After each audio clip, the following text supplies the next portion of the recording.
Absolutely. Thank you, guys. Debby is still a tropical storm. I mean, it's holding on to this status. Right now, the winds are at 40 miles per hour. It's moving to the east-northeast at a snail's pace. Now it's down to just 3 miles per hour. At the fastest, it was only moving at about 6 just after landfall.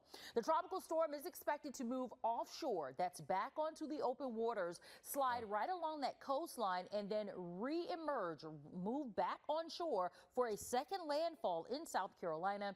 Somewhere between Charleston and probably somewhere between Georgetown County. So another landfall expected, moving back onshore, but still remaining a tropical storm when it does that.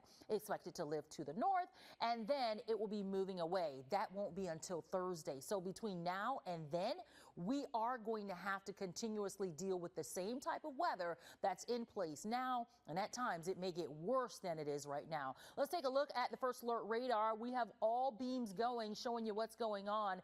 The heaviest rain right now is in place over Sumter, Eastover, and this is an area that's now starting to move into the city of Columbia and Lexington. That's the reason we just got a brand new flash flood warning. That means it's happening now. That means rain is falling at 1 to 3 inches within this time frame, and that is going to lead to flash flooding.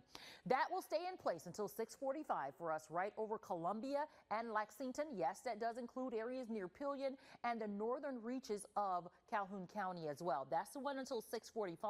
And then we have one until 5:30. This one for parts of Manning, Tuberville, Sumter, and Bishopville in a cluster there. And that's also including Eastover and areas right near the Congaree National Park. That stays with us until 5:30. So we do have a couple of different areas going on. And of course, with all that being said, our flood watch is in place until Thursday at 8. So we've got a lot going on.